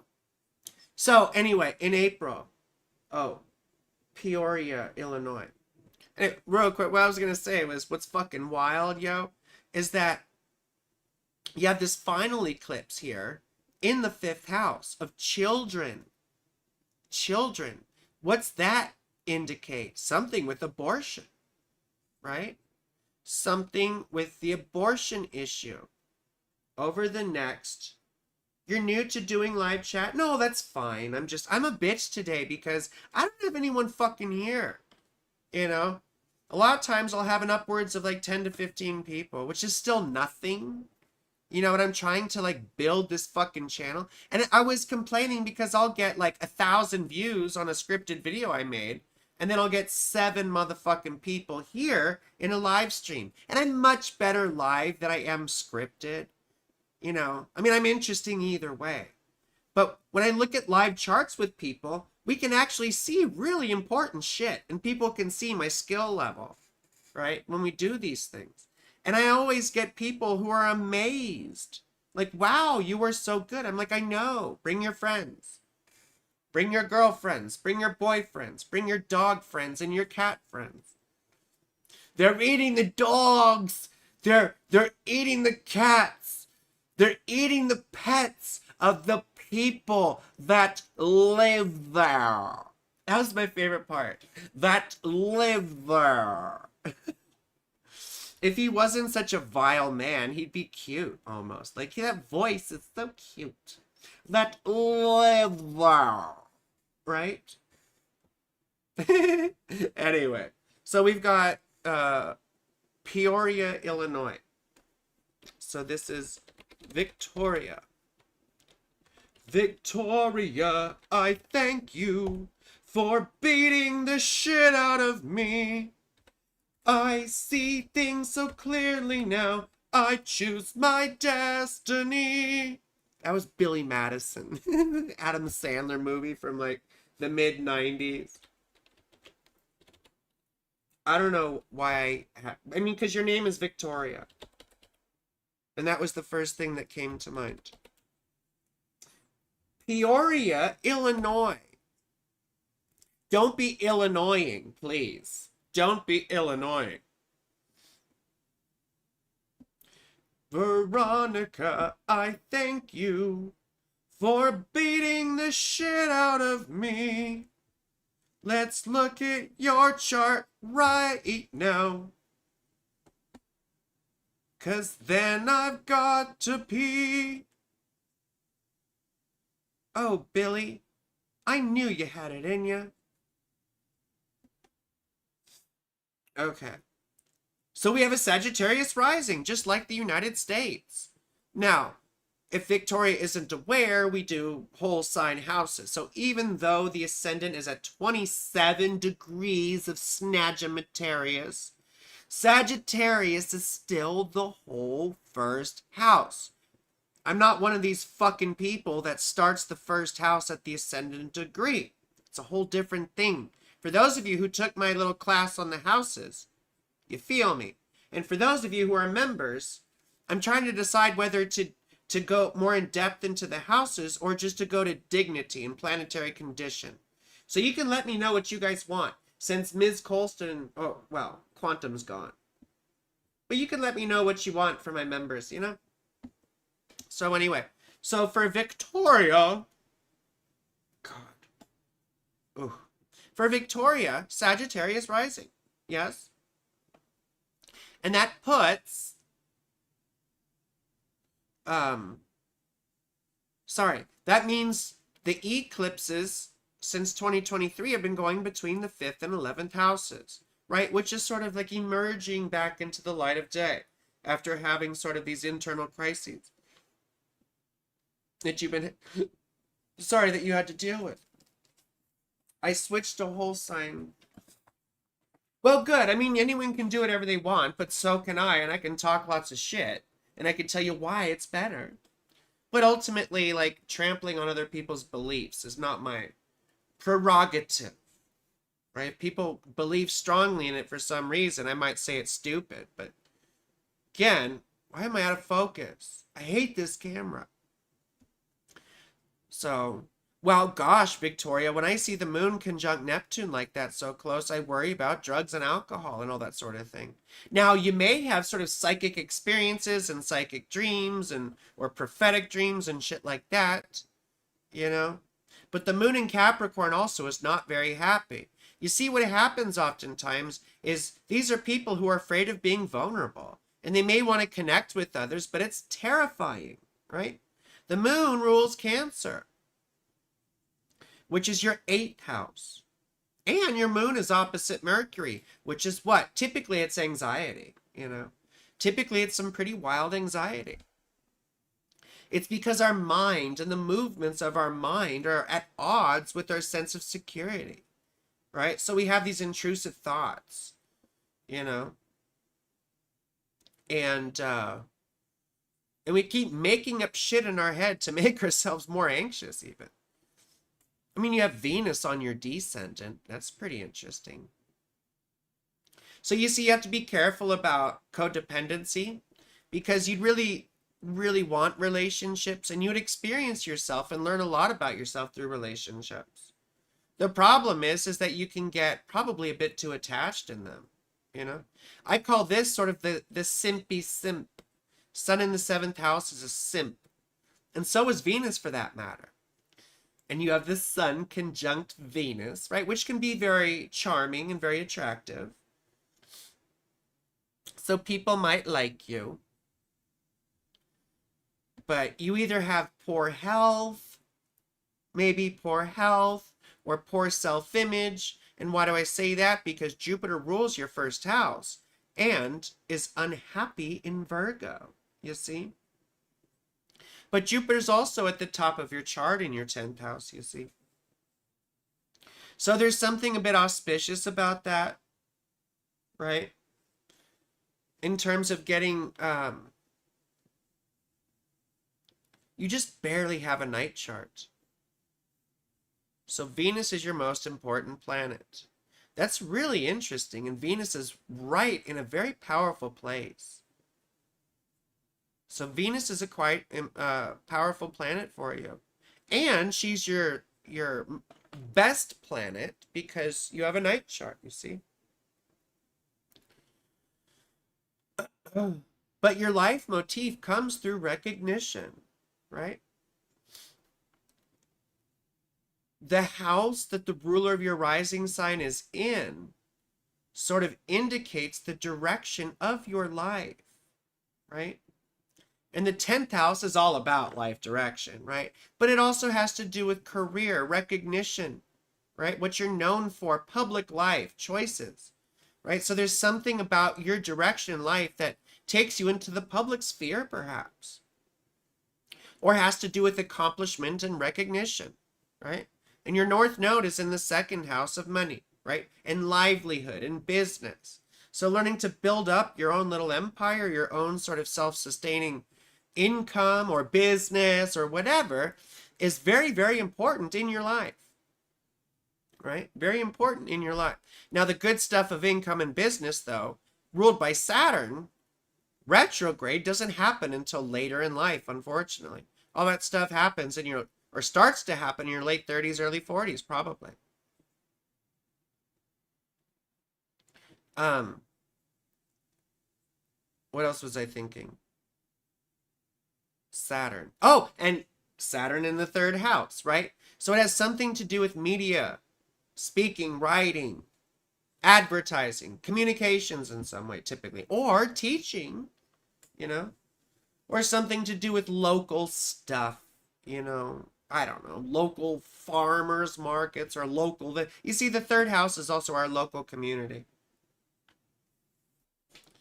So now in terms of timing, you have Saturn going through your 4th house, like the United States, which has to do with your private life in your home, right? And your parents, right? Your legacy, your genealogy. And that's also where you just had the lunar eclipse, right? So this is also very important for you to recognize. And why is that? Because you've been dealing with a home situation or a situation with your parents that's been draining you. And it's probably getting to a breaking point where it's intolerable. And the intolerable part came from what? The lunar eclipse. And meanwhile, Jupiter's going through your 7th house, depressing your 1st and 4th houses, right? So this is affecting your health probably and your self-image, right? It feels like you're trapped, perhaps. Do you feel trapped? Have you been feeling trapped? One of my clients who's a Sag rising who is having this, she was having to take care of her elderly mother and her sick mother, right, who was ill. And it was just getting to be intolerable, right? And I can't blame her, to be honest with you. So anyway, I hope that's an indicator for you. Now, the nodes in January are moving into your 10th and 4th house. And that means you're entering the 2nd most important phase of your life during this 18.6-year cycle. And this is the manifestation phase. So when you get to the solar eclipse next September, this is going to be very, very, very important for you. Because this represents the time in your life when you actually start doing things. This could represent a brand new life direction. It could represent a whole different career than you're used to or you have been doing, right? It could represent publicity. But usually what it means is a significant detour or change in life direction. Meanwhile, this Pisces stuff is closing out a personal or private situation a living situation, or a situation to deal with your parents that's gotten out of hand and needs you to close the door, right? To let yourself, finally, someone let me out of my cage, right? Gorillas, right? You got to let yourself out of the cage. Anyway, I hope that was useful for you. I hope that was useful. So please like the stream, share my shit. I'm having a really rough fucking time, I'm not gonna lie. Like financially and everything else. I was doing better before, but I'm trying to build up my social media platforms to make more money from those instead of having to rely on readings, you know? So please, I'm the fucking best. Share my shit, yo. Make people come here. Tell your homies. Tell your, I don't know, relatives and loved ones. Tell your pets, right? I need help. Yes, my girlfriend's gonna help me. Hopefully my little fucking brother helps me. I need help. See, what my 10th house ruler is Mars, right? Which is sort of my life direction. In the 5th house, which is what? Sex and performing and having fun, you know? But my Mars is also what's called peregrine, which means he doesn't have any dignity. So he's left all by himself, right?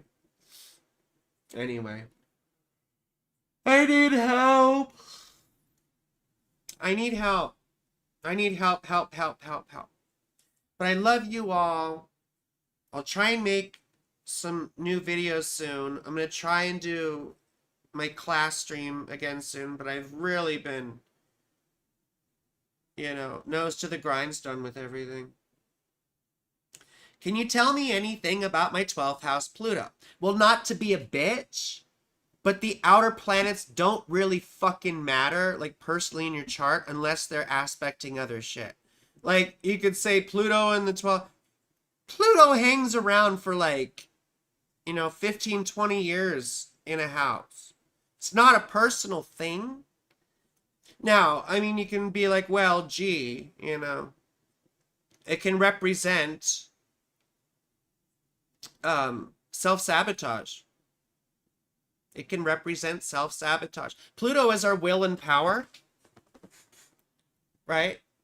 Also, underworld type things. You know, Pluto's associated with death, with wealth, with hidden things, you know. And the 12th house is the house of self-undoing. The 12th house represents mental illness, addiction, right? Mental health issues, isolation, seclusion, imprisonment. It's the joy of Saturn, and therefore derives a lot of its meaning from Saturn as well. You see, and you could say having Pluto there is just like really morose and like always expecting the end of the world.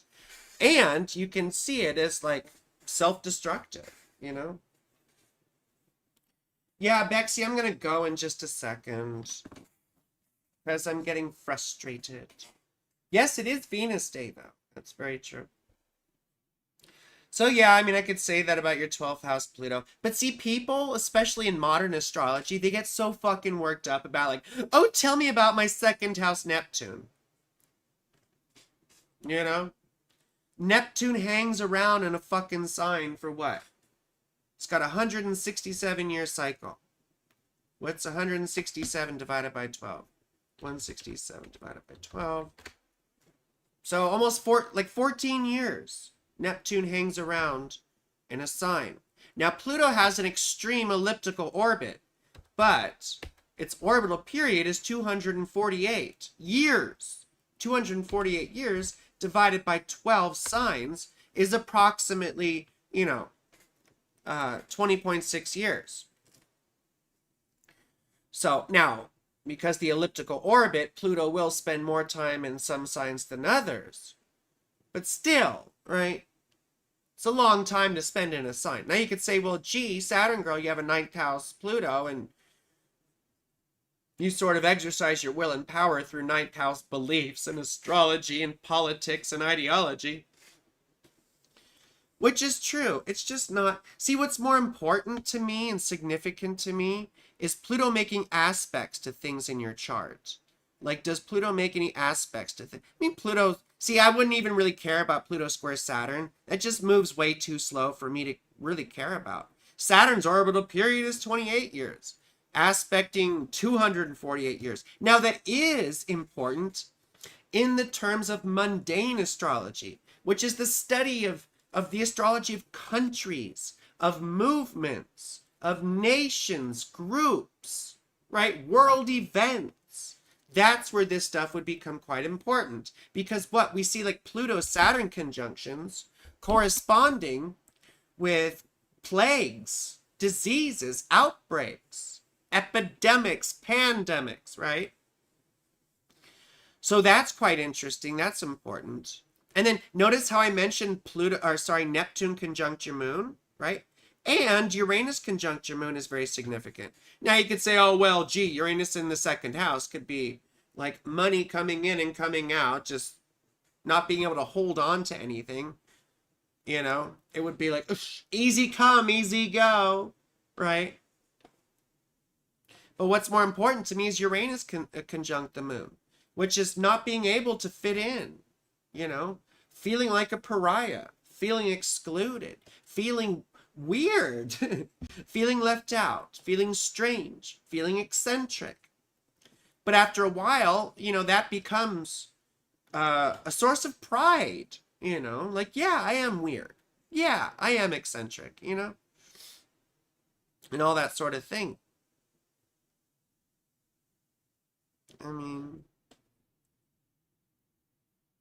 you could say Mars is square the ascendant out of sign, which means injuries, you know, getting lots of little injuries. I mean, do you get lots of little cuts, scrapes, burns, or have you had a significant energy?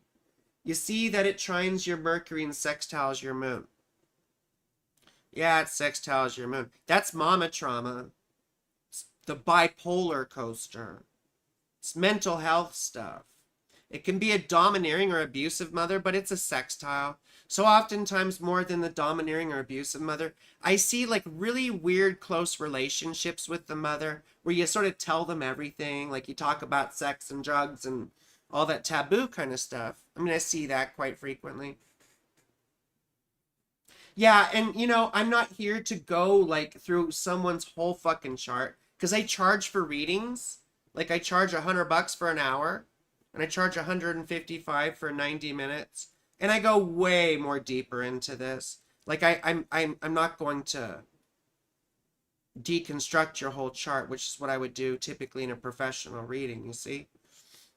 But yeah, I mean, cool. Pluto trines your Mercury. It's a very loose trine.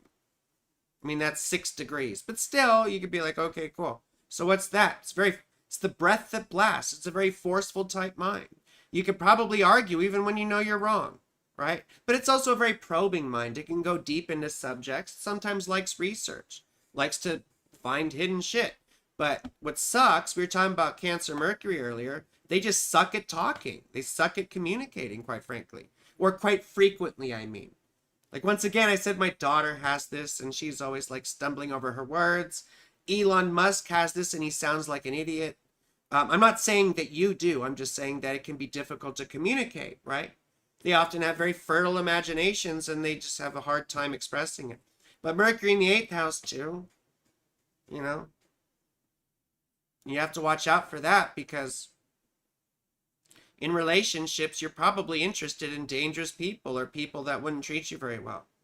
The bad boys and girls. So, anyway, I don't mean to be a bitch. I'm in a bad fucking mood, you know. So, I'm in a bad fucking mood about my biz and about this. I'm just feeling pessimistic. I'm feeling pessimistic. I'm feeling very Saturnian right now. And I don't want to see this fucking couple that's supposed to come over. And I think I might just cancel. Because it's, you know, they're supposed to come at 5. I have an adult stream like right after this. From 3 to 5, you know. Anyway, I love you. Thank you. And thank you, Victoria, for supporting me. I appreciate it. I'm in a bad mood. I'm sorry. I'm not trying to be a bitch. It happens effortlessly. My natural setting is fucking bitch. Like, who left her setting on bitch? Let's turn that back to, oh wait, that's the only setting. But I really do appreciate it, and I'm sorry. I'm just angry.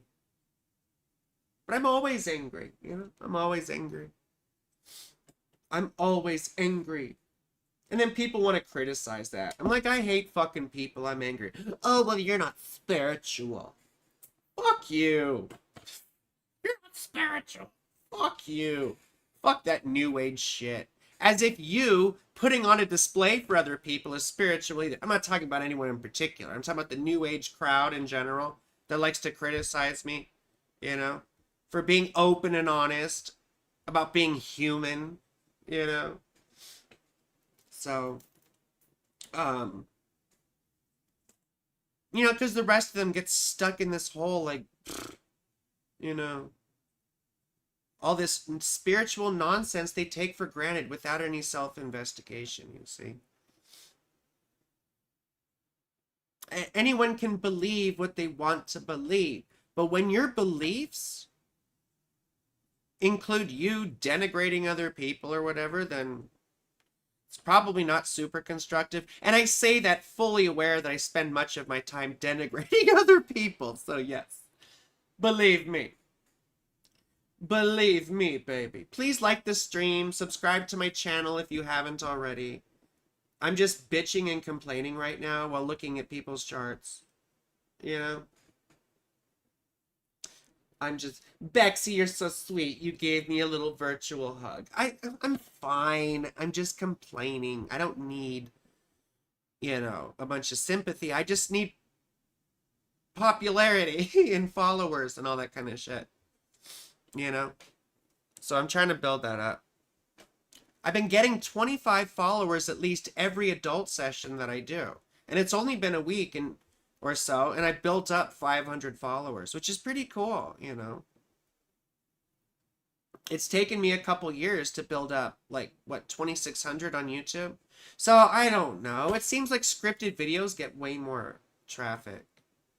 Anyway, I gotta go. I love you all. I need to get my shit straightened out before the next stream.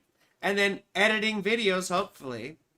And seeing Bexy and doing my adult stream.